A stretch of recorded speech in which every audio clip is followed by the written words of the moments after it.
Hi friends, எல்லோருக்கும் இனிய வணக்கம். இன்னைக்கு இந்த வீடியோவில் ஒரு அருமையான சூப்பரான ஒரு ஸ்டோரியை பற்றி பார்க்க போகிறோம். அதாவது நமக்கு மிகவும் பயனுள்ளதாக இருக்கக்கூடிய ஒரு ஸ்டோரி. நிறைய பேரை நாம் பார்த்துருப்போம். அதாவது இந்த வீரம் விவேகம் இந்த மாதிரிலாம் நிறைய சொல்லுவாங்க இல்லையா. அப்போ நமக்கு அதெல்லாம் சில பேருக்கு என்னன்னே தெரியாத மாதிரி பேசுவாங்க இல்லையா. அந்த மாதிரி ஒரு ஸ்டோரியை பற்றி பார்க்க போகிறோம். இந்த வீடியோவை உங்களுக்கு ஸ்பான்சர் பண்ணுறது பை மோட் இ ஷாப்பிங். இந்த ஆப் மூலமாக நம்ம வீட்டுக்கு தேவையான அத்தனை பொருள்களையுமே விலை குறைவாகவும் நல்ல உயர்தரமான பொருளாகவும் வாங்கி பயனடையலாம். அனைவரும் வாங்கி பயனடைவோம். The struggle to find courses that truly speak your language, it's finally over. Welcome to EduQuest, where learning is made just for you. At EduQuest, we bring you a wide range of online courses, from career building programs to skill boosting masterclasses, all in your regional language. Because we believe language should never be a barrier to success. Our courses are tailor-made after understanding what today's learners really need. So why wait? Start learning the smarter, simpler way only with EduQuest. Visit eduquest.courses and explore your next course today. And hey, don't miss out on our exciting offers and promotions. நம்ம சேனலை இது வரைக்கும் subscribe பண்ணாதவங்க subscribe பண்ணுங்க, like பண்ணுங்க, share பண்ணுங்க and bell பட்டனை click பண்ணுங்க. அப்பதான் நான் போடுற வீடியோஸ் கண்டினியூவா உங்களுக்கு நோட்டிபிகேஷனுக்கு வரும். அது ஒரு அழகான கிராமம். அங்கே பூபாலன் அப்படிங்கிற ஒரு நபர் தன்னுடைய குடும்பத்தோட ரொம்பவே சந்தோஷமா ஒரு நாளையுமே என்ஜாய் பண்ணி வாழ்ந்துக்கிட்டு வராரு. அதாவது என்னது எல்லாருமே அப்படித்தானே அப்படின்னு, அதாவது கிராமத்து வாழ்க்கை அப்படிங்கிறது நாங்கள் நிறைய பேர் சொல்லுவோம். அது ஒரு அருமையான ஆரோக்கியமான வாழ்க்கை. அதாவது சாப்பாடு செய்கிறது அப்படின்னா அப்போ செடியிலேருந்து பறித்து வந்த காய் போட்டு சமைச்சுக்கலாம். அதே மாதிரி அவங்களே நெல்லெல்லாம் நடவெல்லாம் நட்டு அறுவடை பண்ணி நெல்லை அவிச்சு காய வச்சு அரைச்சி சொலகில் வச்சு புடைச்சி வச்சுருப்பாங்க. அது அந்த சாப்பாடு அப்படிங்கிறது ரொம்பவே மனமாக இருக்கும். இப்போல்லாம் நாம் ரொம்ப ஒயிட்டின்னு சொல்லுவாங்க இல்லையா, எல்லாமே வெள்ளையாக தான் இருக்கணும். அரிசி முதற்கொண்டு பாலிஷ் பண்ண அரிசியாக நம்ம சாப்பிட்றோம். ஓகே, இப்போ எல்லாமே அந்த மாதிரி சாப்பாடு தான் சாப்பிட்டுக்கிருக்கோம். இந்த கிராமத்தில் பார்த்தீங்கன்னாக்க இன்னமுமே சில கிராமங்களில் அம்மியில் அரைச்சி குழம்பு வைக்கிறாங்க, உரலில் வச்சு இடித்து புடைச்சி சாப்பாடு செய்கிறாங்க. அதெல்லாம் இருக்கத்தாங்க செய்யுது. அந்த மாதிரியான ஒரு வாழ்க்கை தான் இந்த பூபாலன் குடும்பத்தில் வாழ்ந்துக்கிட்டு வர்றாரு. அவர் ரொம்ப ஆரோக்கியமாக இருக்கார். அவருக்கு 2 பசங்க, ஒய்ஃபு, சந்தோஷமான குடும்பம். அப்போ அவர் காலையில் எப்பயுமே எந்திரிச்சாக்கில் இந்த நீராகாரம் குடிச்சிட்டு வயலுக்கு போவார். மாட்டை ஓட்டிக்கிட்டு ஏறு உழுவார். எதுங்க விதைக்கிறேன்னா விதைப்பார், இல்லை களை எடுக்கணுமா, புல் அரிக்கணுமா, இந்த மாதிரி வேலைகளை பார்க்கும் பொழுது இந்த மாட்டை அங்கிட்டு கட்டி விட்டு மேய விடுவார். அது ஒரு மலையடி வார கிராமம். அது பக்கத்தில் காடு இருக்குது. அந்த காட்டு ஓரத்தில் உள்ள அந்த பறவைகள்லாம் வயல்லாம் நாசம் பண்ணணும்னு சொல்லிட்டு ஒரு தட்டு வச்சு கம்பு வச்சு டைன்னு அடித்து சத்தம் கேட்டு அந்த பறவைகள்லாம் ஓடிடும். அந்த சோளம், கம்பு, தெனை இதெல்லாம் சாப்பிட வரும் இல்லையா. எல்லாம் கிளியெல்லாம் சோளப்பயிரில் உட்காந்து ஒரு கருது ஃபுல்லாகவே கடிச்சு சாப்பிட்டுட்டு தோலெல்லாம் உரிச்சு போட்டு போயிடும்.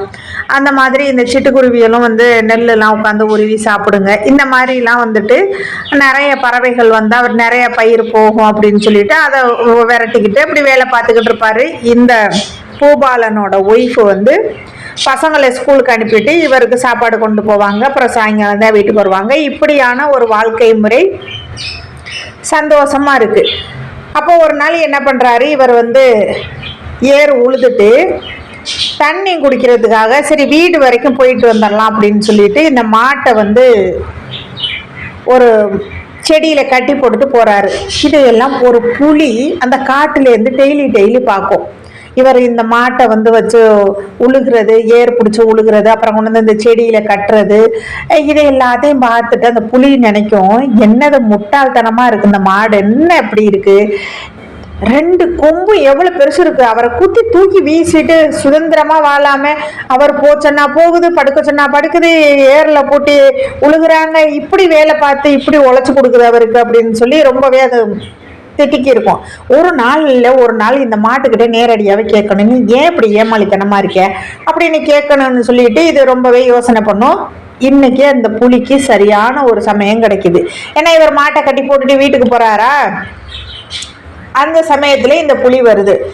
புளியை பார்த்தோன்னே மாடு அப்படியே வந்து பயந்து பின்னாடியே போகுது. உடனே இந்த புலி சொல்லுது, நண்பா நீ பயப்படாத, நான் உன்னை ஒண்ணுமே சொல்ல மாட்டேன் செய்ய மாட்டேன், எனக்கு ஒரு சந்தேகம் இருக்கு, உன்கிட்ட கேட்டுட்டு போகலான்ட்டு தான் வந்தேன் அப்படின்ன உடனே இந்த மாடு கேட்குது, அப்படியா என்கிட்ட கேட்குற அளவுக்கு உனக்கு என்ன சந்தேகம் அப்படின்னு சொல்லிட்டு, உனக்கு தான் 2 கொம்பு இருக்குல்ல, இந்த மனுஷனை குத்தி தூக்கி போட்டுவிட்டு நீ வந்தியன்னா இந்த காட்டுக்குள்ளே சந்தோஷமா இருக்கலாமா இல்லையா, நீ பாட்டுக்கு அவரு ஏர் ஓட்ட சொன்னா ஓட்டுற, இப்படி வேலையெல்லாம் பார்த்து கொடுக்குற, அந்த மாதிரி செடியில கட்டி போட்டு போறாங்க, அப்படியே செவனேன்னு நிக்கிற, உனக்கு இந்த செடியை பிடுங்கி போட்டுட்டு வர்றதுக்கு உனக்கு திறமை இல்லையா அப்படின்னு கேக்குது. உடனே இந்த மாடு சொல்லுது, என்னோட முதலாளிக்கு விவேகம் உண்டு, எனக்கு வீரம் இருக்கலாம் ஆனா அவருக்கு விவேகம் இருக்கு அப்படின்னு சொல்லுது. அப்படின்னா என்ன அப்படின்னு கேக்குது இந்த புலி. விவேகம்னா என்னன்ட்டு இப்படி பேசிக்க இருக்கும் போதே இவர் வீட்டுல தண்ணி குடிச்சிட்டு வந்துடுறாரு. இந்த மாடு சொல்லுது, விவேகம்னா என்னன்னு நான் சொல்றதை காட்டிங்க, அந்த மாதிரி ஓனரே வராரு, நீ அவர்கிட்டே கேட்டு தெரிஞ்சுக்கன்னு. இவர் வந்தவர் புலியை பார்த்தாக்கல பயந்துடுறாரு. என்னடா இது புலி வந்து இப்படி நிக்குது அப்படின்னு சொல்லிட்டு நிக்கிறாரு. உடனே இந்த புலி சொல்லுது, இந்த பாருங்க நான் உங்களை ஒண்ணுமே செய்ய மாட்டேன், எனக்கு ஒன்னே ஒண்ணு, இந்த எருதுகிட்ட கேட்டேன், அது சொல்லுது உங்கள்கிட்ட விவேகம் இருக்குன்னு, நான் விவேகத்தை பார்த்ததே இல்லை, எனக்கு காட்டித்தாங்க அப்படின்னு சொல்லுது. உடனே இந்த ஓனர் சொல்றாரு, அடக்கடவுளே இப்பதான் நான் வீட்டுல வச்சுட்டு வரேன், அது எப்படி உன்கிட்ட காட்ட முடியும் அப்படின்னு சொல்றாரு. அப்படியா, நீங்க போய் எடுத்துட்டு வாங்க, நான் பார்த்தே ஆகணும், இவ்வளவு நாளைக்கே எனக்கு இந்த விவேகம்னா என்னன்னே தெரியாது, எடுத்துக்கிட்டு வாங்க நான் பார்க்கணும்னு சொல்லுது இந்த புலி. உடனே இந்த மனிதர் சொல்றாரு, நான் வீட்டுல போய் எடுத்துக்கிட்டு வந்துடுவேன், ஆனா நான் வீட்டுக்கு போனதுக்கு அப்புறம் நீங்க மாட்டை கடிச்சு சாப்பிட்டுட்டேன்னா என்ன பண்றது அப்படின்னு சொல்றாரு. சேச்சே, நான் அப்படிலாம் செய்யவே மாட்டேன், எனக்கு விவேகத்தை பார்க்கணும், நான் நீங்க போயிட்டு வர்றது மாட்டை ஒண்ணுமே செய்ய மாட்டேன், நீங்க வந்து போய் எடுத்துட்டு வரலாம் அப்படின்னு சொல்லுது. அதுக்கு இந்த மனிதர் சொல்றாரு, உனக்கு இப்ப விவேகத்தை பார்க்கணும் அப்படின்னு. ஆமா அப்படிங்குது புலி. அப்போ இதுக்கெல்லாம் ஒன்னே ஒண்ணுதான் செய்ய முடியும் அப்படின்னு. என்ன அப்படின்னு கேக்குது. எனக்கு உன் மேல நம்பிக்கை இல்லை, நான் வீட்டுக்கு போய் எடுத்துக்க வர சமயத்துல நீ மாட்டை சாப்பிட்டுட்டேன்னா என்ன பண்றது, அதனால இந்த பருகடக்கு பெரிய கயர் பாரு இருக்கு, இந்த கயராலே உன்னை இந்த மரத்துல கட்டி போட்டுருவேன், அதுக்கு நீ சம்மதிச்சா நான் கட்டி போட்டுட்டு போய் விவேகத்தை எடுத்துக்கு வரேன் அப்படின்னு சொல்றாரு. உடனே வந்து இந்த புலி சொல்லுது, சரி ஓகே, என்னைய மரத்துல கட்டி போட்டுட்டு நீங்க போய் விவேகத்தை எடுத்துக்குவாங்க, என் மேல நம்பிக்கை இல்லைன்னா நான் பார்த்துட்டு தான் நீங்க போவேன்னு ஓகேன்னு சொல்லிட்டு நல்ல பெரிய கயரை வச்சு புலியை சேர்த்து மரத்துல கட்டிடுறாரு. கட்டிவிட்டு போன் எடுத்து போன் பண்றாரு இந்த விலங்குகள் பாதுகாப்புத்துறைக்கு. அப்போ இந்த புலி சொல்லுது, என்னது வீட்டுக்கு போகாம நீங்க யாருக்கிட்டே பேசிக்கிறீங்க அப்படின்னு, விவேகம்னா என்னன்னு உனக்கு இன்னமா தெரியல அப்படின்னு கேட்குறாரு இந்த புலி. அப்படியே பார்த்துக்கிருக்கு, புலியை பார்த்து கேட்குறாரு. அந்த புலி அப்படியே அவரை பார்த்துக்கிருக்கு. பக்கத்தில் பார்த்தா ஒரு ஜீப்பு வருது. இந்த விலங்கு பிடிச்சி கொண்டு போகிறவங்களும் பாதுகாப்புத்துறையிலேருந்து வராங்க. அந்த புலியை பிடிச்சா அழகாக பத்திரமா பாதுகாப்புத்துறை வண்டியில் ஏற்றுறாங்க. புலி அப்படியே அவரை பார்க்குது. இப்போ புரிஞ்சிருச்சு, இந்த மாடு ஏன் இவ்வளோ கண்ட்ரோலாக உங்களுக்கு இருக்குன்னு சொல்லிட்டு, இந்த விவேகம்னா என்ன அப்படின்னு எனக்கு இப்போ புரிஞ்சிருச்சு, எவ்வளோ சுதந்திரமாக நான் காட்டுக்குள்ளே சுற்றிக்கி இருந்தேன் அப்படின்னு சொல்லி ஒரு ஏக்கமாக ஒரு பார்வையை வந்து ஓனரை பார்த்துட்டு வண்டியில் போயிருச்சு. அதாவது சொல்லுவாங்க இல்லையா, புத்தி உள்ள பிள்ளை எங்கே போனாலும் பொழைச்சிக்கிறோம் அப்படின்னு சொல்லி. இன்னும் சில பேர் சொல்லுவாங்க, படிக்காமல் இருந்தாலுமே அவங்க அவ்வளோ அறிவாளியாக எல்லாமே தெரிஞ்சவங்களா இருப்பாங்க.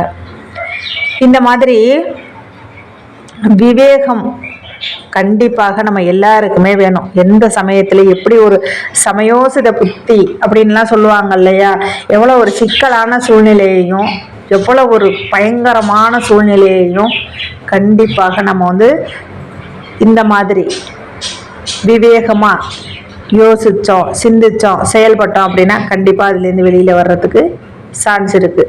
ஓகே ஃப்ரெண்ட்ஸ், இந்த வீடியோவை உங்களுக்கு ஸ்பான்சர் பண்ணுறது பை மோட் இ ஷாப்பிங். இந்த ஆப் மூலமாக நம்ம வீட்டுக்கு தேவையான அத்தனை பொருள்களையுமே விலை குறைவாகவும் நல்ல உயர்தரமான பொருளாகவும் வாங்கி பயனடையலாம். அனைவரும் வாங்கி பயனடைவோம். Okay friends, bye bye. Next வீடியோவில் சந்திப்போம்.